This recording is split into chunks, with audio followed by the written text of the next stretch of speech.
आप लोग जब कंपनी को जांचते हैं ना, कुछ लोग नए आते हैं ना, तो मुझे कई बार हंसी आती है, सर ये कंपनी कैसी है, सर इसका बिजनेस कैसा है, सर ये कंपनी भाग तो नहीं जाएगी, सर ये कंपनी क्या है।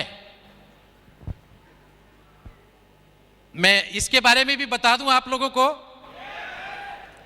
क्राइम ब्रांच में था, मैं स्टाफ ऑफिसर था मिस्टर रंजीत नारायण का, स्पेशल सीपी क्राइम थे वो, स्पेशल सीपी क्राइम थे। बाद में उनकी भी बताऊंगा मैं कहानी।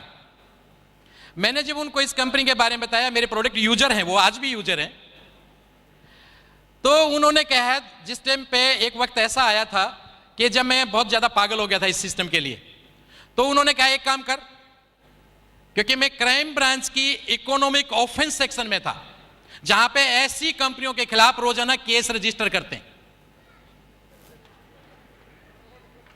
Economic offence section Qutub hotel में है, कभी जाने का मौका लगे तो वहां पे देखेंगे, मेरा नाम भी वहां पे लिखा होगा।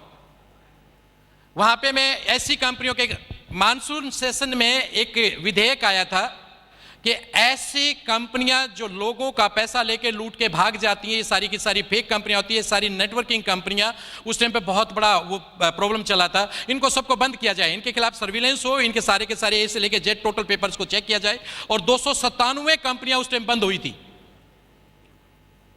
297 कंपनियां बंद हुई थी। आज भी वो फाइल अभी भी चल रही है, बहुत सारी कंपनियां आगे बंद होनी है। इस कंपनी को भी हमने जांचा था, एथिक्स है, आप तो खाली एथिक्स समझ को जानते हैं, एथिक्स किस किस लेवल पे होते हैं। आप लोगों को तो सिर्फ इतना बताया जाता है भाई कि एथिकल कंपनी है। एथिक्स एक तरीके से नहीं होते, उसके हर एंगल से जांचा जाता है, गवर्नमेंट रूल को देखा जाता है, पॉलिसीज को देखा जाता है, इंडस्ट्री को देखा जाता है, उस कंपनी के उसको पॉलिसी को देखा जाता है, उसके प्रोडक्ट की ऑथेंटिसिटी को देखा जाता है, उसके 12 एंगल से हम उसको जांचते हैं, पूरे 12 एंगल से उसकी कंप्लेंट्स को जांचते हैं, इसकी कंपनी के खिलाफ कंप्लेंट कितनी है, ऊपर से लेकर नीचे तक सब कंपनियों के नाम थे। एक डिपार्टमेंट आपके देश में ऐसा है जिसके कोई ऑडिट नहीं होता, एक ऑफिस ऐसा है आपके देश में जिसका कोई ऑडिट नहीं होता, जिसके खिलाफ कोई कंप्लेंट नहीं होता। कौन सा बताओ?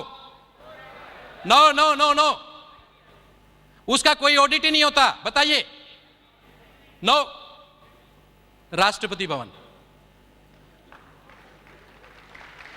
राष्ट्रपति भवन का कभी कोई ऑडिट नहीं होता,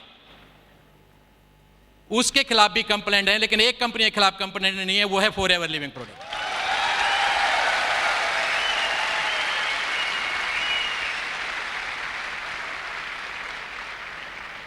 शायद ही कोई ऐसा गवर्नमेंट डिपार्टमेंट हो जिसने हमेशा टाइम पे पैसा दे दिया हो, शायद ही।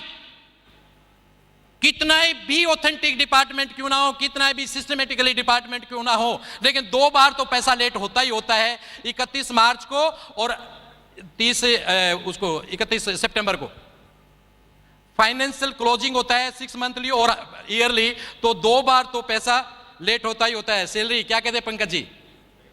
एक कंपनी दुनिया में ऐसी है जिसका पैसा लेट नहीं होता, वो है फॉरएवर लिविंग प्रोडक्ट।